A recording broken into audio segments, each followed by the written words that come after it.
Jail से बाहर आया तो वो बिल्कुल बदल सा, मतलब कि जहाँ वो हमेशा चोरी करने का प्लान सोचता रहता था और वहीं घंटों घंटों तक ध्यान लगा के बैठा रहता, जबकि हम दोनों कई बार जेल की हवा पहले भी खा चुके थे। पर इस बार सिर्फ ढकेलू ही ठुल्लों के हत्थे चढ़ा था। पता नहीं उन पुलिस वालों ने मेरे दोस्त के साथ ऐसा क्या किया कि वो चोरी चकारी छोड़कर तपस्वी बन गया, जिसके चलते मुझे ढकेलू का साथ छोड़ना पड़ा और मैं एक नए ग्रुप में शामिल हो गया। पर इस नए ग्रुप में मेरी दाल निकल रही थी, मतलब कि यहाँ कुछ खास कमाई नहीं हो पा रही थी। इसी बीच जब एक रोज मुझे ढकेलू ने फोन करके दारू की बोतल लाने को बोला तो मैं बहुत खुश हो गया।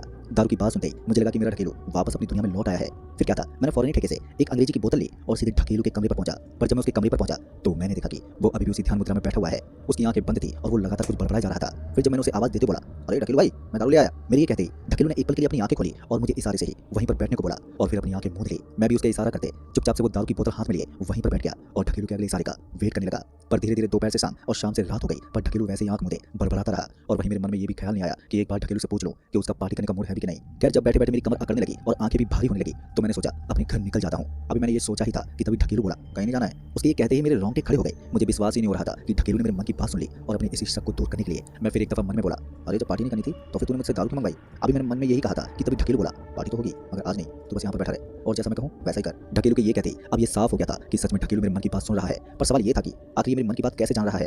अभी मैं इस बारे में कुछ सोचता कि तभी दरवाजे पर किसी की दस्तक हुई। दरवाजे पर दस्तक होते ही ढकेलू ने मुझसे कहा, जा दरवाजा खोल और ये दारू की बोतल घर की दहलीज पर रखकर अपने घर पर चला जा। ढकेलू के ये कहते ही मैं वहां से उठा और दरवाजा खोला तो बाहर कोई भी नहीं था, पर मुझे ऐसा जरूर महसूस हो रहा था कि कोई सामने है। फिर उस वक्त मैंने ढकेलू के कहे अनुसार वो दारू की बोतल घर की दहलीज पर रखी और मैं सीधे अपने घर की तरफ चल पड़ा। फिर इसी बीच मेरा ध्यान मेरी कलाई पर बंधी घड़ी पर गया तो पता चला कि अभी रात के 1:30 बज रहे हैं, यानी कि रास्ता पूरा सुनसान था। क्योंकि मैं एक चोर था तो अंधेरा और खामोशी अब मेरे जिगरी साथी बन चुके थे। अभी मैं अपने घर की तरफ बढ़ रहा था कि तभी एक आवारा कुत्ता मेरे पीछे पीछे आने लगा। शुरू में मुझे लगा कि कुछ देर बाद वो मेरा पीछा छोड़ देगा, पर इसके उलट कुछ आगे आते ही बहुत से कुत्ते और बिल्लियां पता नहीं कहां से एक झुंड में आ गई और मेरे पीछे पीछे आने लगे। एक कुत्ता तक तो ठीक था, पर जब मैंने कुत्ते बिल्लियों का पूरा झुंड अपने पीछे आते देखा तो मैंने फौरन ही सर पर दौड़ लगाना शुरू किया और सीधे अपने कमरे पर ही आके सांस ली। ऊपर वाले का रहम था कि मैं बाल बाल बच गया। आज का दिन ही खराब था, एक तो पहले से ही पूरी कमाई थप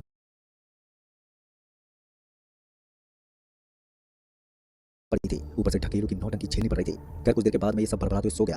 अभी मेरी आंखें लगी थी कि किसी ने मेरा नाम ले तो पुकारा, अरे गोरखा भैया। मैं अपना नाम सुनते ही अपने बिस्तर से उठा और अपने कमरे से बाहर निकला तो मैंने देखा कि एक लंबा चौड़ा आदमी सामने खड़ा है। इससे पहले मैं उस आदमी से कुछ पूछता कि वो बोला, मुझे ढकेलू भैया ने भेजा है, चलो मोटी आसामी हाथ लगी है। जैसे उस आदमी ने आसामी की बात कही तो मेरी आंखें चमक गई और मैं फौरन उसके साथ चल पड़ा बिना ये जाने की आखिर वो है कौन। खैर, कुछ दूर चलने के बाद हम दोनों एक हाईवे के पास पहुंचे जहां पर एक लाल कलर की गाड़ी पलटी हुई थी। अभी मैं उस आदमी से कुछ पूछता कि उस आदमी ने मुझसे उस कार के अंदर देखने को बोला। उसके कहते ही जब मैं उस पलटी हुई कार में झांका तो मेरी आंखें और चमक उठी। दरअसल उस कार में 2 बैग थे, पैसों से भरे हुए, और एक मोटा आदमी था जो बेहोश पड़ा हुआ था। खैर, मैंने तुरंत ही पैसों से भरे हुए वो दोनों बैग उस कार से बाहर निकाले और वहां से जाने के लिए मैं जैसे ही मुड़ा तो मेरी सांसें तेज हो गई। दरअसल मेरी इस घबराहट की वजह थी वो रास्ता जिधर से मैं आया था जो अब वहां पर नहीं था। यहाँ तक कि वो आदमी भी गायब था जिसके साथ मैं यहाँ पर आया था। उस वक्त मुझे समझ में नहीं आ रहा था कि आखिर मेरे साथ ये हो क्या रहा है।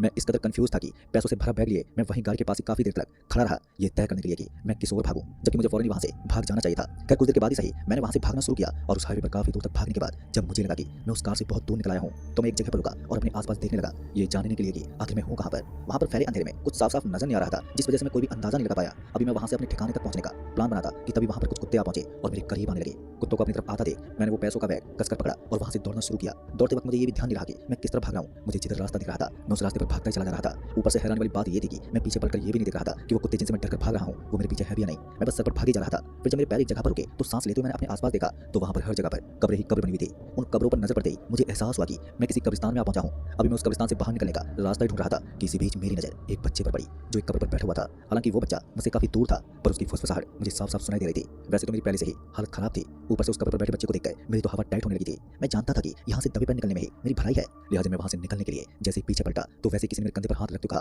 अरे कहां पर जा रहे हो आप। वो आवाज इतनी भारी थी कि डर के मारे मेरा पूरा शरीर कपकपाने लगा था। आलम ये था कि मैं अब ना तो हिल पा रहा था और ना ही मुंह से कुछ बोल पा रहा था। वहीं मेरी दिल की धड़कनें लगातार बढ़ती जा रही थी। फिर जब वो कंधे से हटकर वो हाथ मेरी गर्दन पर पहुंचे तो मेरी सांसें रुक गई और मेरा दम उखड़ने लगा और फिर देखते ही देखते मेरी आंखों के आगे अंधेरा पसर गया। फिर जब मेरी आंख खुली तो मैं अब अपने घर के बिस्तर पर लेटा हुआ था। मेरा पूरा बदन पसीने से भीगा हुआ था। खैर, अब तक सुबह भी हो चुकी थी पर मैं उस रोज घर से बाहर नहीं निकला। फिर शाम के करीबन 7 बजे मैं मार्केट के लिए निकला तो रास्ते में मेरी मुलाकात कुंदन से हुई। उसने मुझसे बोला कि ढकेलू भाई ने तुम्हें दारू लेकर अपने कमरे पर बुलाया है। इतना बोलकर कुंदन बिना मेरी कोई बात सुने वहां से चला गया और वहीं उसकी जान के बाद मैं ये सोचने लगा कि कुंदन को ढकेलू भाई के बारे में कैसे मालूम। कुंदन तो कभी ढकेलू से मिला भी नहीं। कर उस वक्त मैंने ज्यादा नहीं सोचा और ठीक पिछले दिन की तरह मैं फिर से एक अंग्रेजी बोतल लेकर ढकेलू भाई के कमरे पर पहुंचा जहां वो पैसे ही अपनी आंखें मूंदे बैठा हुआ था। मेरे कमरे में दाखिल होते ढकेलू भाई ने अपनी आंखें खोली और मुझे एक बैग देते हुए कहा कि इस बैग में जो कुछ भी है तेरा है। इस बैग में एक पर्ची है जिसमें एक काम लिखा हुआ है जो तुझे करना है, जब वक्त आएगा तो मैं दोबारा से मिलूंगा। इतना बोलकर उसने मुझे वहां से जाने को बोला और मैंने भी उससे कोई सवाल जवाब नहीं किया और वो दारू की बोतल वहीं छोड़कर वो बैग लेकर अपने कमरे पर आ गया। कमरे पर पहुंचने के बाद जब मैंने वो बैग खोला तो उसमें पैसे भरे हुए थे। उन पैसों को देखते मुझे पिछली रात का सपना याद आ गया जिसमें मैं एक पैसों से भरा बैग लेकर भागा था। फिर पैसों की खुशी मुझे इतनी ज्यादा हो रही थी कि मैंने उस सपने के बारे में उतना नहीं सोचा। फिर जब उस बैग में मुझे वो पर्ची मिली तो उसमें लिखा हुआ था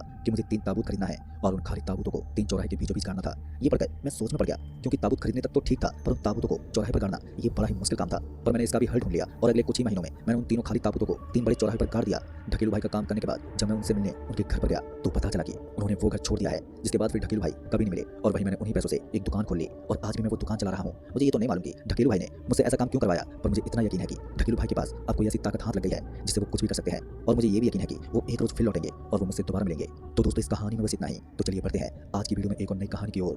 दोस्तों, राजेश मल्होत्रा ने कभी भी नहीं सोचा था कि उनकी जिंदगी की सबसे बड़ी खुशी उनकी सबसे बड़ी भूल बन जाएगी। 15 साल की बैंकिंग में मेहनत करने के बाद उन्हें आखिरकार अपने सपनों की नौकरी मिल ही गई थी। वो एक पुरानी बैंक के मैनेजर थे जो शिमला के पास एक छोटी सी पहाड़ी कस्बे कसौली में थी। ये उसकी एक प्रमोशन थी जिसमें उसकी अच्छी खासी सैलरी थी और सब कुछ परफेक्ट लग रहा था।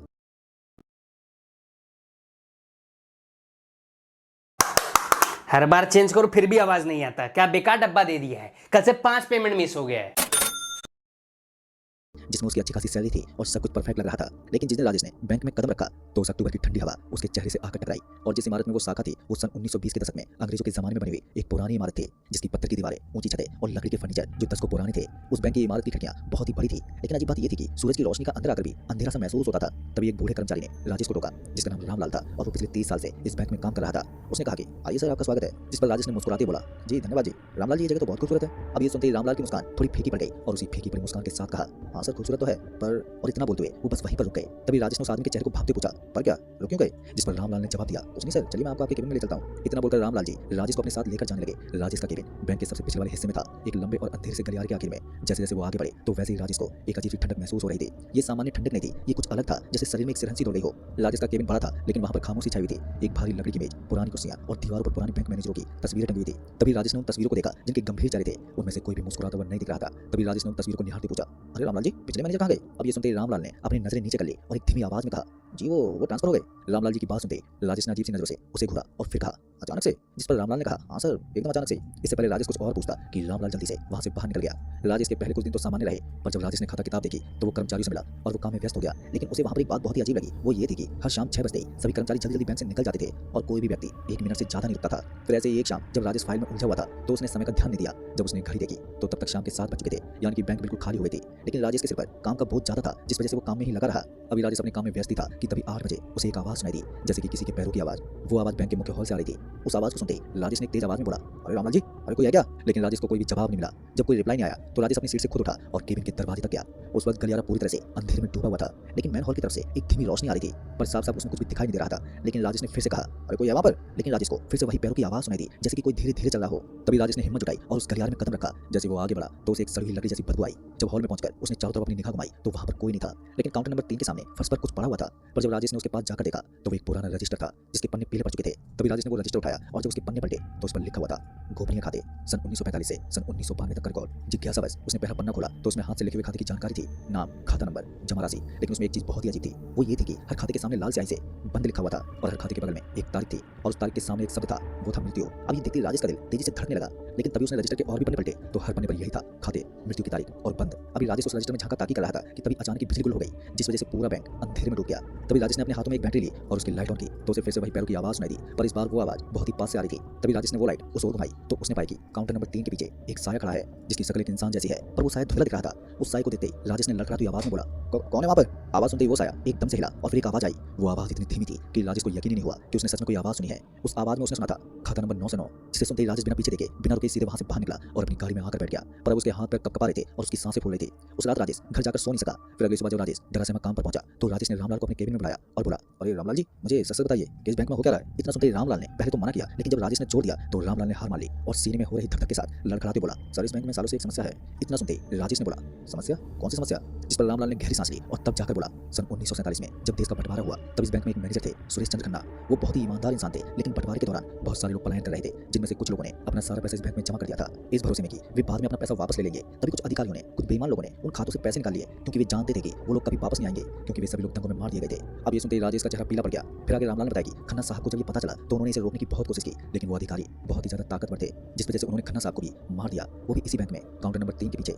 अब दोस्तों, राजेश की दिल में एक ठंडक सी दौड़ गई। काउंटर नंबर 3 ये वही जगह थी जहां उसने कल रात को एक साया देखा था। तभी राजेश ने पूछा, और ये खाता नंबर 909? खाता नंबर 909 का नाम सुनते ही रामलाल का चेहरा और भी गंभीर हो गया और बोले वो खन्ना साहब का अपना खाता था, जिस दिन उन्हें मारा गया उसी दिन उनका खाता बंद कर दिया गया था, लेकिन कहते हैं कि उनकी आत्मा अभी भी यहीं पर भटकती है। वो चाहते हैं कि सच सभी के सामने आए। और यही नहीं, हर मैनेजर जो यहाँ पर आता है वो इस सच का सामना करता है। कुछ डरकर भाग जाते हैं तो कुछ पागल हो जाते हैं। और पिछले मैनेजर भी, उन्होंने एक बार खन्ना साहब को देखा था और फिर अगले दिन उन्होंने यहाँ से ट्रांसफर मांग लिया था। अब ये सच जानते ही राजेश कुर्सी में धंस गया। ये सब सुनकर उसे यकीन नहीं हो रहा था, लेकिन जो उसने कल रात को देखा था वो भी झूठ नहीं था। तभी राजेश ने अपने मन में सोचा और कहा, अच्छा तो अब मुझे क्या करना चाहिए। तभी रामलाल ने समझाते बोला कि सर मेरी सलाह तो यही है कि आप ट्रांसफर की अर्जी लगा दीजिए और यहाँ से निकल जाइए। पर दोस्तों राजेश इतनी आसानी से हार मानने वालों में से नहीं था। उसने सोचा अगर सच में कुछ गलत हुआ है तो उसे सामने लाना जरूरी होगा, चाहे कितना भी पुराना मामला क्यों ना हो। तभी राजेश ने पुराने रिकॉर्ड्स खंगालने शुरू कर दिए। बैंक के तहखाने में जहाँ 10 को पुराने दस्तावेज रखे हुए थे, धूल भरी फाइलें, पुराने रजिस्टर, पीले पड़े कागज, सब कुछ उसने खंगाल डाला। फिर 3 दिन की मेहनत के बाद उसे वो रजिस्टर मिला सन 1947 का, जिसमें खाता नंबर 909 था, मालिक का नाम सुरेश चंद्र खन्ना और जमा राशि 50,000 रुपए और बंद होने की तारीख 23 अगस्त 1947। लेकिन दोस्तों सबसे चौंकाने वाली बात ये थी कि उसी रजिस्टर में और भी खाते थे। यही कोई कुल मिलाकर 127 खाते होंगे वो, और उन सभी के सामने बंद लिखा हुआ था और सभी की बंद होने की तारीख सन 1947 से सन 1952 के बीच की थी। तभी राजेश ने और भी गहराई से खोजा, जिसमें उसे एक पुरानी डायरी मिली जो खन्ना साहब की लग रही थी। उसमें आखिरी एंट्री 22 अगस्त सन 1947 की थी। उस डायरी में लिखा हुआ था, आज मुझे पता चला कि मिश्रा और वर्मा ने उन बेकसूर लोगों के खातों से पैसे निकाल लिया है जो दंगों में मारे गए। मैं इसे बर्दाश्त नहीं कर सकता और कल मैं सुबह ही पुलिस के पास जाऊंगा, चाहे कुछ भी हो जाए। सच सभी के सामने आना चाहिए। लेकिन खन्ना साहब पुलिस के पास कभी नहीं पहुंचे और अगले दिन उनकी लाश बैंक में मिली। लेकिन आधिकारिक रिपोर्ट के अनुसार ये उनका दिल का दौरा था, लेकिन राजेश को यकीन था कि ये एक हत्या थी। फिर उस रात राजेश फिर से देर तक बैंक में रहा और सोचा अगर खन्ना साहब की आत्मा सच में है तो शायद वो उनसे बात करना चाहती है। और तभी 9 बजे बिजली फिर से चली गई, पर राजेश तैयार था। उसने अपनी टॉर्च चलाई और काउंटर नंबर 3 की तरफ चल दिया। राजेश जैसे उस जगह पर पहुंचा तो उसने कहा, खन्ना साहब अगर आप यहाँ पर हैं तो मुझसे बात कीजिए और मुझे सारा सच बताइए। तभी एक ठंडी हवा का झोंका आया और फिर उस काउंटर के पीछे से वो साया निकलता हुआ फिर से दिखा। वो साया एक बुजुर्ग व्यक्ति का था जिसने सफेद कुर्ता पाजामा पहना हुआ था। उस साये की आंखें दुख से भरी हुई थी, लेकिन गुस्से से भी दहक रहे थे। तभी एक आवाज सीधे राजेश के दिमाग में गूंजी, तो मुझे देख सकते हो क्या। तभी राजेश ने धीमी आवाज में बोला, जी हाँ सर मैं देख सकता हूँ आपको। तभी उस साये ने कहा, कितने साल हो गए, कोई मेरी बात सुनता ही नहीं। तभी राजेश ने तुरंत ही कहा, आप मुझे बताइए हुआ क्या था आपके साथ में। तभी खन्ना साहब की आत्मा ने सब कुछ सच बताया कि कैसे मिश्रा और वर्मा ने एक योजना बनाई थी, कैसे उन्होंने उन गरीब बेबस लोगों के खातों से लाखों रुपए चोरी किए, कैसे जब खन्ना साहब ने विरोध किया तो उन्हें जहर दिया गया। तभी उस आत्मा ने बोला कि सबसे बुरी बात यह है कि वो पैसा आज भी यहीं पर छुपा है, वो भी इसी बैंक में, और उन 127 परिवारों को उनका हक कभी नहीं मिला। राजेश उस साई की सारी बात सुनते ही बोला, लेकिन वो छुपा हुआ कहाँ पर पैसा। तभी उस साई ने सारा राज उगल दिया। उस साई ने बताया कि तहखाने में पुरानी तिजोरी के पीछे एक दीवार है और उसी के पीछे सारे पैसे छिपाए गए हैं। अब ये बात सुनते ही राजेश ने तुरंत ही निर्णय लिया कि मैं वादा करता हूँ कि ये सच सबके सामने लाऊंगा। राजेश के मुख से ये बात सुनते ही उस आत्मा की आंखों में एक चमक आ गई और धन्यवाद कहते हुए वो आत्मा धीरे धीरे गायब हो गई। फिर अगले दिन राजेश ने उस तहखाने की पूरी जांच शुरू कर दी। उस पुरानी तिजोरी के पीछे सचमुच में एक दीवार थी जो बाकियों से पूरी तरह से अलग दिख रही थी, जैसे कि वो बाद में बनाई गई हो। तभी राजेश ने कुछ कर्मचारियों की मदद से वो दीवार तोड़वाई और अंदर जाकर देखा तो उसके होश उड़ गए, क्योंकि वहां पर सच में एक लोहे का बक्सा था जो पुराने नोटों से भरा हुआ था और साथ ही एक रजिस्टर भी था जिसमें सभी 127 खातों का पूरा हिसाब किताब था। तभी राजेश के मन में सवाल आया कि इतने सालों के बाद वो परिवार कहाँ होंगे, वे सब खाता धारक तो अब तक मर चुके होंगे। तभी राजेश ने एक योजना बनाई। उसने मीडिया को बुलाया और पुलिस को सूचित किया और बैंक के उच्च अधिकारियों को रिपोर्ट दी, जिस वजह से इस पुराने घोटाले की कहानी फिर से सभी के सामने आई। फिर अगले कुछ हफ्तों में जांच शुरू हुई, पर मिश्रा और वर्मा दोनों मर चुके थे, लेकिन उनके वंशज जिंदा थे और वे उस चोरी के पैसे से ही बहुत अमीर बने थे। तभी सरकार ने निर्णय लिया कि उन 127 परिवारों के वंशज को खोजा जाए और उन्हें उनका हक दिया जाए। पर यह आसान नहीं था, लेकिन धीरे धीरे कुछ परिवार मिले और उन्हें मुआवजा दिया गया, जिस वजह से राजेश के इस काम की हर तरफ तारीफ होनी शुरू हो गई। लेकिन उसके लिए सबसे बड़ा पुरस्कार कुछ और था। फिर उस रात जब सब कुछ खत्म हो गया तो राजेश फिर से उस बैंक में रुका। वो जानता था कि खन्ना साहब जरूर आएंगे और वे आए भी, पर इस बार उनकी आत्मा शांत दिख रही थी, क्योंकि उनके चेहरे पर एक हल्की सी मुस्कान थी। तभी उस आत्मा ने मुस्कुराते कहा, तुमने अपना वादा पूरा किया। लेकिन राजेश ने सिर्फ इसे अपना फर्ज समझा। राजेश के इस नेक काम से वो आत्मा खुश हो गई और फिर वो धीरे धीरे धुएं में गायब हो गई। अब राजेश को मालूम था कि अब इस बैंक में कोई भूत नहीं होगा, क्योंकि खन्ना साहब की आत्मा को अब शांति जो मिल गई थी। पर दोस्तों आज भी कई साल बाद राजेश अभी उसी बैंक में मैनेजर है और उस बैंक में कोई भी अजीब घटना नहीं होती। लेकिन काउंटर नंबर 3 के पास राजेश ने सुरेश चंद्र खन्ना की याद में एक छोटी सी तख्ती लगवाई है। एक ईमानदार बैंकर, एक सच्चा इंसान, सन 1910 से 1947 तक, और हर साल 23 अगस्त को राजेश उस तख्ती के सामने दिया जलाता है। कभी कभी शांत रातों में उसे लगता है कि ठंडी हवा का एक हल्का सा झोंका आता है, जैसे कि कोई उन्हें धन्यवाद कर रहा हो। पर राजेश मुस्कुरा देता है, क्योंकि वो जानता है कि कुछ आत्माएं बदला लेने नहीं बल्कि न्याय पाने के लिए भटकती हैं। तो दोस्तों इस कहानी में बस इतना ही। कहानी आपको पसंद आई हो तो वीडियो को लाइक शेयर कमेंट जरूर कर दें। तो मैं आपका दोस्त राजकुमार जल्द ही मिलूंगा ऐसी एक और नई भूतिया कहानी के साथ। तब तक के लिए बाय एंड टेक केयर।